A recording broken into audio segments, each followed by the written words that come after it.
नमस्कार, news state देख रहे हैं आप। मैं हूं आपके साथ अंजीत। और सबसे बड़ा मुद्दा आज सीधे ग्राउंड जीरो से आज तल्ख टिप्पणियों का सामना करना पड़ा सरकार को, क्योंकि सुप्रीम कोर्ट के जज ने कहा कि आप बताइए कानून पर स्टे लगाएंगे या हम कुछ करें। और इसी को समझने के लिए क्या आंदोलन खत्म हो जाएगा आने वाले वक्त में, सुप्रीम कोर्ट ने जो बात कही, इसी पर बात करने के लिए आज हम सीधे गाजीपुर में हैं। और मेरे साथ भारतीय किसान यूनियन के राष्ट्रीय प्रवक्ता राकेश टिकैत जी हैं। बाकी भी हमारे साथ खास मेहमान जुड़ेंगे, उनसे भी बात करेंगे। राकेश टिकैत जी, आज जो माननीय अदालत ने कहा उसके क्या मायने हैं? क्या कहा? अदालत ने कहा सरकार को तल्ख टिप्पणी की आप स्टे लगाएंगे या हम लगा दें। इसको भारतीय किसान यूनियन किसान नेता कैसे देखते हैं? सरकार ने तो कल से तैयारी कर रखी, कल रात से फोर्स मांग रहे, कितने उस पर कितनी फोर्स लगेगी, हॉस्पिटलों को तैयारी करी जा रही, ये तो अधिकारी उनके सब लग रहे हैं। और उन्होंने ये अंदाजा लगाया है सरकार ने कि इस आंदोलन में 1000 लोग मारे जा सकते हैं। सुप्रीम कोर्ट कुछ कह रहा है, सरकार लोगों के मारने की प्लान बना रही कि इतने लोग मारे जाएंगे, उनको कैसे, कहाँ उनको हटाया जाएगा, कैसे हटाया जाएगा। सुप्रीम कोर्ट ने तो ठीक कहा, उनका तो धन्यवाद है हमें। अगर स्टे मान जाती है सरकार, कहती है कि कमेटी बना दी जाए, जब तक कमेटी बात करेगी, सुझाव लेगी, तब तक इस कानून पर रोक रहेगा, तो क्या ये आप आंदोलन खत्म कर लेंगे? अभी नहीं कहा, कल उनका हुआ हैगा। और आंदोलन पर तो उन्होंने कहा नहीं अभी कि खत्म करो और या इसको, अगर स्टे हो जाता है, सरकार मान जाती है, सुप्रीम कोर्ट के फैसले आने से पहले नहीं बात करनी चाहिए। कानून का सम्मान तो करोगे ना कोर्ट का, सभी लोग। क्या होगा, वो लीगल कमेटी है, वो अपना। देखिए, अब सवाल ना घूम जा रहा है हिमांशु, ये सवाल घूम जा रहा है। राकेश जी, आपने जो रणनीति है ना वो बहुत आगे तक की बना ली है। आपने 26 तारीख तक की रणनीति बनाई हुई है, उसमें तो 10,000 कूलरों का ऑर्डर दे दिया। उसका डिजाइन भी एक होगा कूलर का, गर्मी के लिए कर लिया हमने तैयार।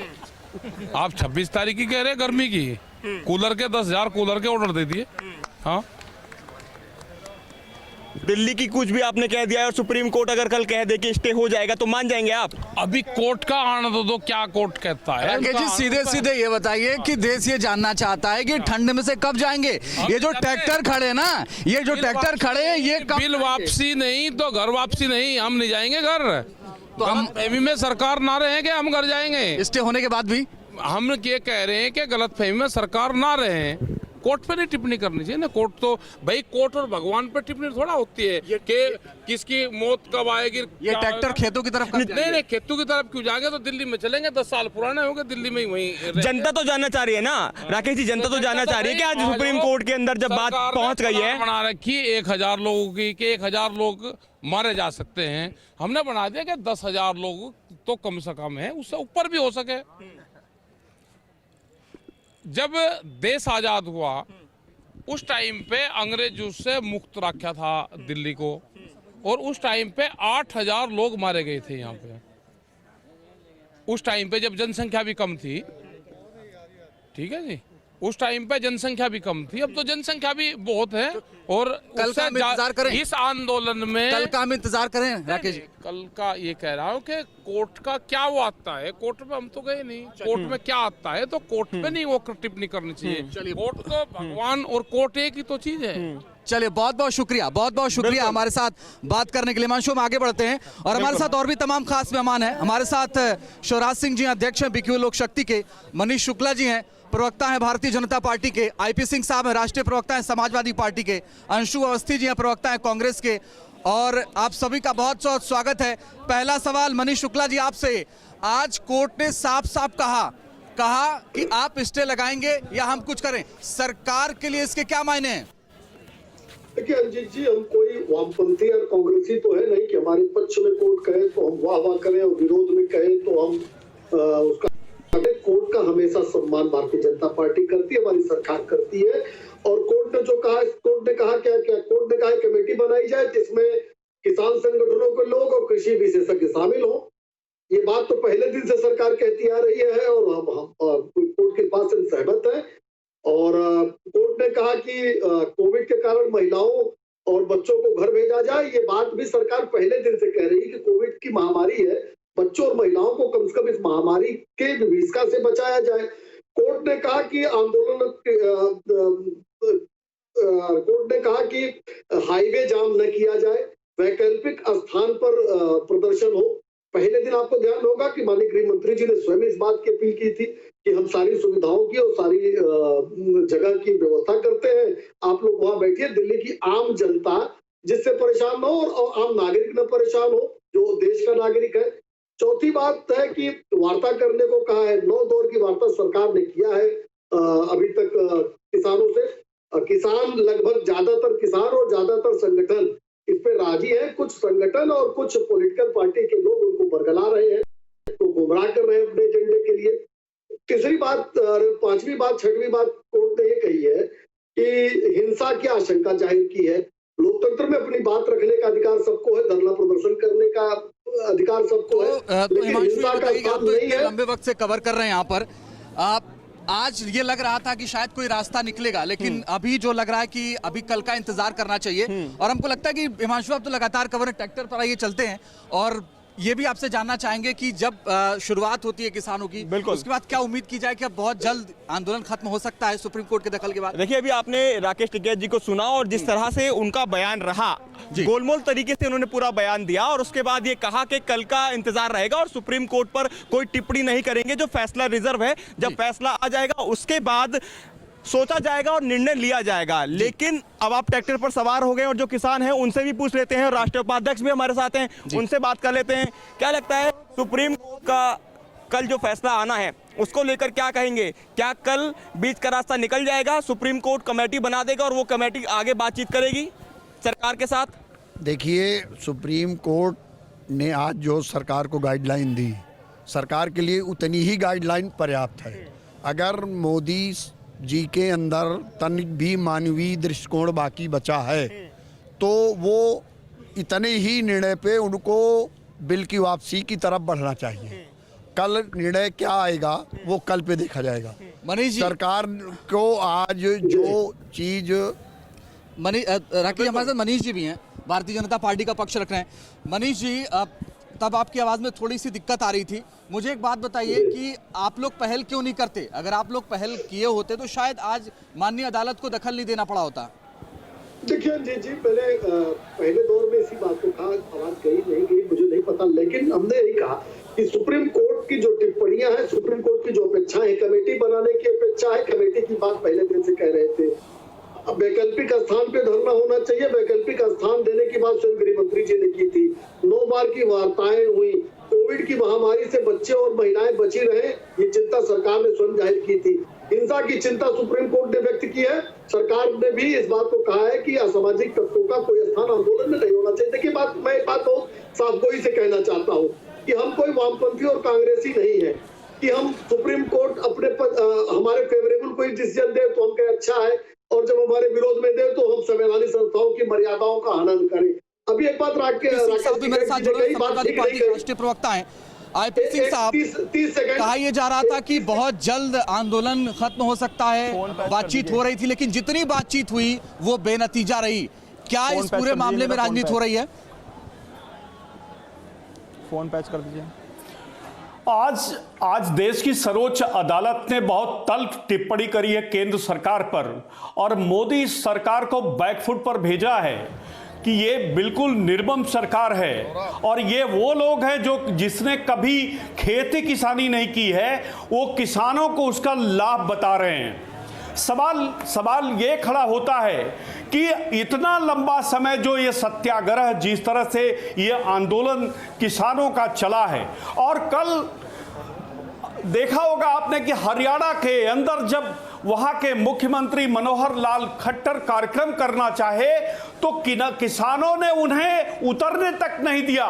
और उनकी संवेदना को समझना चाहिए कि अब तक दिल्ली के बॉर्डर पर इस कड़कड़ाती ठंड में 65 किसान शहीद हो चुके हैं और ये अब की बार मोदी सरकार किसानों का सुध लेगी। इस तरह के तमाम नारे लगाने वाली बीजेपी और आज मुताबिक बोलिए मनीष जी, बोलिए, ये काला कानून जब तक वापस नहीं लेती तब तक किसान आंदोलन कतई समाप्त नहीं होगा। ये कानून जब वापस होगा तो किसान आंदोलन भी वापस होगा। कश्मीर, जम्मू, क्या किसान किसान नहीं है? आप बताइए, आजमगढ़ में कहीं आंदोलन चला तो आजमगढ़ से आते हैं आपके राष्ट्रीय अध्यक्ष जी भी वहीं से सांसद। वहां का किसान तो चाहता है कि फिर ये कानून ठीक है, बिचौलियों की भूमिका समाप्त होनी चाहिए। पूरे देश का किसान आया हुआ है। आप दिल्ली की सीमाएं खोलिए, आप दिल्ली की सीमाएं खोलिए। पूरे देश में ट्रेनें अब बंद कर रखी है। उत्तर प्रदेश के अंदर गांव-गांव दरोगा जाता है, थाना जाता है, एसडीएम जाते हैं, तहसीलदार जाते हैं। किसानों को चिन्हित किया जा रहा है उत्तर प्रदेश में।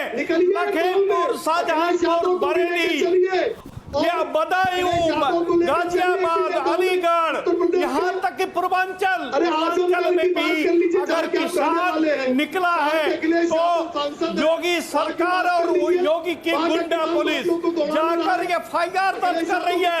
ये एफआईआर पुलिस, ये तानाशाह सरकार किसानों के ऊपर कहीं न कहीं और बिचौलियों की भूमिका समाप्त हो रही इस कानून से। इसलिए अखिलेश यादव, चलिए आप दोनों के पास मैं आता हूं, आप दोनों के पास आता हूं। मेरे साथ अंशु अवस्थी जी भी हैं, कांग्रेस के नेता हैं। अंशु अवस्थी जी, सरकार ये कह रही है कि किसान तो आंदोलन कर रहे हैं लेकिन कुछ लोग राजनीति कर रहे हैं। वो कौन से राजनीतिक दल हैं? आप हैं?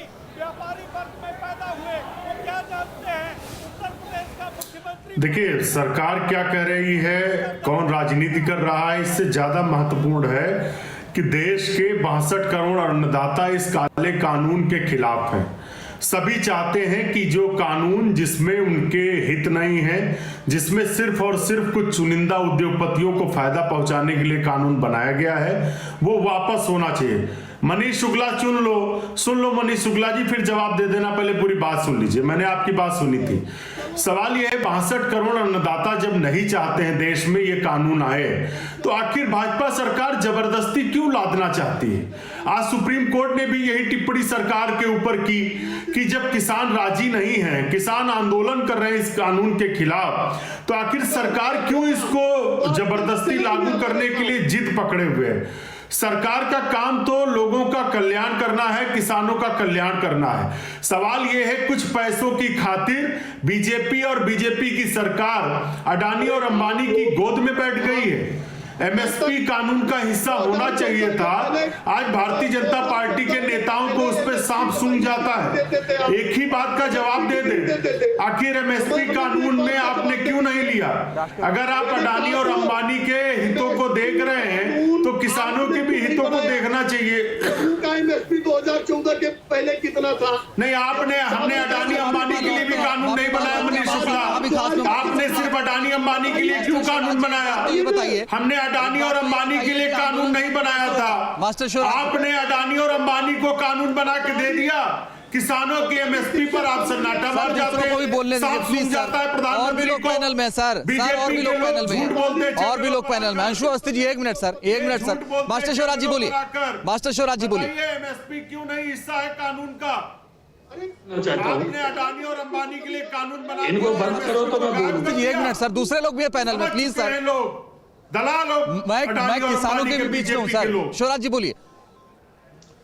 सबसे पहले तो हमारे आज एक वकील अपीयर हुए सुप्रीम कोर्ट में, बोले शिवराज। एपी सिंह अच्छे वकील है, उन्होंने किसानों का पक्ष रखा क्योंकि अब तक कोई किसान का वकील नहीं था सुप्रीम कोर्ट में, और सुप्रीम कोर्ट ने संज्ञान लिया। मैं माननीय सुप्रीम कोर्ट का धन्यवाद और अपनी सरकार से भी अपील करता हूं कि माननीय प्रधानमंत्री जी को किसानों की समस्या सुन करके इस आंदोलन को आगे ना चलने दें। एमएसपी कानून को गारंटी करें और ये जो 3 अध्यादेश आए इनको तुरंत निरस्त करें, क्योंकि अब माननीय प्रधानमंत्री जी को ये समझ में आ गया होगा कि सुप्रीम कोर्ट भी ये मान गया है कि काला कानून है। इस अध्यादेश से किसानों का भला होने वाला नहीं है, तो अभी सरकार को जिद भी करनी चाहिए, इस कानून को खत्म करें और एमएसपी को गारंटी कानून बनाए और जो किसानों की छोटी छोटी समस्याएं का भी संज्ञान लें। अभी मेरे पास 4-5 दिन से कम उत्तर प्रदेश के, लेकिन शिवराज जी मुझे एक बात तो बताइए, ये बात तो बताइए, ये आप कह रहे हैं ना कि सुप्रीम कोर्ट ने मान लिया। सुप्रीम कोर्ट ने ये कहा है कि सरकार से कि आप स्टे लगा रहे हैं, हम लगा दें। तो सवाल इस बात का, उन्होंने ये भी कहा कि हम आंदोलन से नहीं रोक सकते। सवाल ये भी है कि उन्होंने कहा कि क्या अगर स्टे लग जाएगा तो आप आंदोलन खत्म कर लेंगे? क्यों कर लेंगे? अरे भाई, अभी तो अध्यादेश पे ही तो बात चल रही है। अभी तो एमएसपी गारंटी जो शुरू से मांग चली आ रही है, एमएसपी की तो सुप्रीम कोर्ट में कोई बात ही नहीं हुई अभी। चाहे तो कानून वापसी या ना वापसी, अभी तो कानून से हमें जो नुकसान था, जो खतरा था, उसकी बात कर रहे हैं, लेकिन किसानों को जो। ओके सर, मैं आता हूं आपके पास। राकेश जी, मुझे एक बात बताइए। राजेश चौहान साहब, एक बात मुझे बताइए। एक सीधा सवाल यह है कि अभी बात हो रही थी राकेश टिकैत जी से, उन्होंने कहा कि अगर स्टे हो जाएगा, उस पर उन्होंने वो घुमा गया मेरे सवाल को। मैं आपसे सीधा पूछता हूं, आप ये बताइए कि अगर स्टे हो जाता है कानून पर तो आंदोलन खत्म हो जाएगा, ये ट्रैक्टर जो हैं ये घर खेतों की तरफ चले जाएंगे? देखिए, कोर्ट का स्टे बहुत बड़ी प्रभावी कार्रवाई नहीं होती। किसी चीज़ को ब्रेक करना, उस कार को बिल्कुल से रोक देना नहीं होता। सर लेकिन ये बताइए, वो कह रहे हैं हम कमेटी बना देंगे, कानून पर स्टे लगा देंगे, अब इससे ज़्यादा क्या करें बताइए ना। कानून को माननीय सुप्रीम कोर्ट को पावर है, वो कानून को रद्द कर सकते हैं। स्टे मीन्स बहुत बड़ी कार्रवाई नहीं है। कल स्टे वो ख़त्म भी कर सकते हैं। सरकार अपनी बात को रखेगी, उनके वकील अपनी बात को रखेंगे और सरकार के सामने ऐसी चीज़ें रखें, वो कोर्ट के सामने ऐसी चीज़ें रखेंगे कि कोर्ट को मजबूर होकर के उन बातों को एक्सेप्ट करना होगा जो सरकार की दलील होगी। और जब सरकार की दलील कोर्ट सुनेगी तो वो स्टे समाप्त करेगी। स्टे बहुत बड़ी तारीख को, अगली तारीख। कम से कम उनको चिंता है ना आप लोगों की, ठंड में आप लोग बैठे हैं, उनकी चिंता है। वो कह रहे हैं महिलाएं हैं, बुजुर्ग भी हैं, वो कम से कम वापस चले जाएं। पहली प्राथमिकता तो ये होनी चाहिए। हमारी उनकी चिंता, कोर्ट की जो चिंता हमारे लिए, उसके लिए कोर्ट को धन्यवाद। हम खेत पे काम करते हैं। आप चलिए, अभी हमारे साथ आप चलिए हमारे गांव में, रात में हमको बिजली मिलती है। हम रात में गेहूं की मैं तो खुद ही गांव का हूं और मैं तो खुद ही एक किसान हूं, लेकिन मुझे एक तो ये बात तो बताइए कि ये जिद क्यों है भाई? कुछ तो आप भी पहल करिए ना, सरकार भी पहल करिए। सुप्रीम कोर्ट ने भी कहा। जिद नहीं हमारी, ये हमारे पेट की लड़ाई है और इस पेट की लड़ाई में आप इसको जिद बोलते हो। हम तो आज भी रात में खेत पे काम करते हैं, सिंचाई करते हैं। इस तरह की भयंकर सर्दी में बिजली हमको रात में दी जाती है, दिन में बिजली हमको 4 घंटे दी जाती है, बिजली रात में हमको 12 घंटे दी जाती है और हम खेत पे सब परिवार पानी लगाते हैं। कोर्ट का हम धन्यवाद करते हैं। अगर कोर्ट को यही देखना है तो तमाम नियम कानून कोर्ट गांव की ओर ले जाए और हमको बिजली जो रात में, इस तरह की भयंकर कड़कड़ाती सर्दी में जो रात में बिजली मिलती है, हमको गेहूं रात में सींचना पड़ता है, हमको आलू रात में सींचना पड़ता है, तो उसमें भी संज्ञान ले लो। ओके, आईपी सिंह साहब, एक सीधा सवाल कर रहा हूं आपसे। भाई, किसानों की चिंता तो सबको है, सब लोग कहते हैं, सारी राजनीतिक पार्टी कहती हैं, लेकिन गाजीपुर में सिंगू बॉर्डर पर यहाँ कड़कड़ाती ठंड में कोई आया नहीं, केवल किसान मौजूद हैं। राजनीति चाहे लोग कितनी भी कर लें। बोलिए आईपी सिंह साहब। देखिए, किसान आंदोलन है और इसका राजनीतिकरण बिल्कुल नहीं होना चाहिए। समाजवादी पार्टी कतई नहीं चाहती कि उसके ऊपर इस तरह के ये आरोप लगे कि किसानों को भड़काने का काम समाजवादी पार्टी कर रही है। और समाजवादी पार्टी में 90% परिवार जो है वो किसान परिवार हैं, इसलिए हर व्यक्ति वहां जुड़ा हुआ है। लेकिन हम राजनीतिक इसको मुद्दा हम नहीं बनाना चाहते। लेकिन आया नहीं ना कोई नेता आया नहीं। रात के अंधेरे में बैठ के ही चल रहा है। बीजेपी सरकार ने संसद के आईपी सिंह साहब, दुखद तो यह है कि सिर्फ टीवी पे ही चल रहा है, सिर्फ टीवी पर ही चल रहा है सर। यहाँ कड़कड़ाती ठंड में किसानों के अलावा कोई नहीं आया, कोई राजनीतिक पार्टी के लोग नहीं आए। और जो सरकारें भी पहल कर रही है ना, उसका भी, उस पहल का क्या मतलब है सर, जब बातचीत बेनतीजा हो जा रही है? मनीष जी बोलिए। हर परिवार से जुड़े हुए मेरा एक सवाल है कि गांव योगी सरकार ने किसानों के घर तमाम नोटिफिकेशन जारी करके उनसे तमाम क्लेरिफिकेशन दिया जा रहा है कि आप कहां हैं और आप किसान आंदोलन में गए तो आपके खिलाफ कार्रवाई होगी, आपका ट्रैक्टर जब्त किया जाएगा, आपको सलाखों के पीछे भेजा जाएगा। ये काम योगी सरकार कर रही है। सड़कों पर निकलने पर ट्रैक्टर की हवा निकाल दी जाती है, लाठियां बरसाई जाती है। जो स्टैंडिंग कमेटी बनी उसमें श्री मुलायम सिंह यादव जी ने इस कानून के पक्ष में अपना मत लिखा। अब खेती किसानी अखिलेश यादव जानते हैं, मुलायम सिंह यादव ज्यादा जानते हैं। खेती किसानी तो सबसे ज्यादा भारत के प्रधानमंत्री ने किया है। वो जिन शहरों में पैदा हुए वहां उन्होंने सड़क जोती है और योगी जी ने उत्तराखंड में पहाड़ जोता है। अमित शाह ने अहमदाबाद को जोता है, शहर में ही तो सारी फसल पैदा होती है। सबसे बड़े किसान नेता, सबसे बड़े किसान नेता स्टैंडिंग कमेटी में समाजवादी पार्टी कहती है कानून अच्छा है। सबसे बड़ा कोई किसान देश में नहीं हुआ है। भाई मैं तो कह रहा हूँ मुलायम सिंह यादव बड़े किसान हैं। आईपी सिंह सुन लीजिए, मैं तो कह रहा हूँ मुलायम सिंह यादव बड़े किसान हैं। उन्होंने लिखा ये कानून अच्छा है, कानून किसानों के हित में है, लेकिन क्योंकि अखिलेश यादव चाहे आईपी सिंह जी हो, अब मुलायम सिंह यादव से बड़े किसान हो गए आप लोग, ज्यादा खेती किसान। चलिए सर, आप लोगों को बीच में रोक रहा हूं, थोड़ा वक्त कम है, बाकी जो लोग हैं उनसे भी बात कर लें। मास्टर शिवराज जी, सीधा सवाल आपसे कर रहा हूं, कल माननीय अदालत, अगर ये माननीय अदालत की तरफ से कहा जाता है कि कमेटी बना रहे हैं, कानून पर स्टे लगा रहे हैं, आप लोग आंदोलन खत्म कर लीजिए, घर चले जाइए, तो क्या मानेंगे बात या नहीं मानेंगे? सीधा सवाल, सीधा जवाब। मैंने ये कहा है, वो अध्यादेश पे बात चल रही है सुप्रीम कोर्ट में, जो हमारे एमएसपी गारंटी कानून की बात है, किसान आयोग के गठन की बात है, फसल के लाभकारी मूल्य की बात है, शिक्षा, स्वास्थ्य, रोजगार की बात है, समय पे खाद, बीज, दवाई की बात है, बिजली के महंगे बिल हो गए उनकी बात है, गन्ना पेमेंट की बात है। ये सारी बात के लिए क्या दोबारा आंदोलन करना पड़ेगा? अब तो वार पार का सारी मांग कल जो फैसला आने वाला, जो सुरक्षित है, मैंने कहा कि सर मैं समझ गया आपकी बात, क्या मानेंगे या बात नहीं मानेंगे? नहीं, सुप्रीम कोर्ट की बात सिरमात है, लेकिन क्या जो मैं कह रहा हूं, गन्ना पेमेंट, गन्ना का किसान। चलिए, बहुत शुक्रिया सर, बहुत शुक्रिया। कहा जा रहा है प्रोग्राम समय खत्म हो गया है, इसलिए कार्यक्रम भी खत्म करना पड़ेगा। बहुत शुक्रिया आप सबका हमारे साथ जुड़ने के लिए, उस चर्चा में शामिल होने के लिए। बहुत शुक्रिया आपका भी हमारे साथ जुड़ने के लिए। और लगातार हम ये उम्मीद कर रहे हैं कि आने वाले वक्त में कम से कम स्थिति जो है वो बहुत स्पष्ट होगी, और कल क्या होता है इस पर नजर सबकी बनी हुई है, सरकार की भी, किसानों की भी, हमारी भी नजर बनी रहेगी, और लगातार पल पल की अपडेट हम आपको देते रहेंगे। अभी के लिए बस इतना ही, रुक रहे कुछ ही पलों के लिए, आगे भी जारी है खबरों का सिलसिला।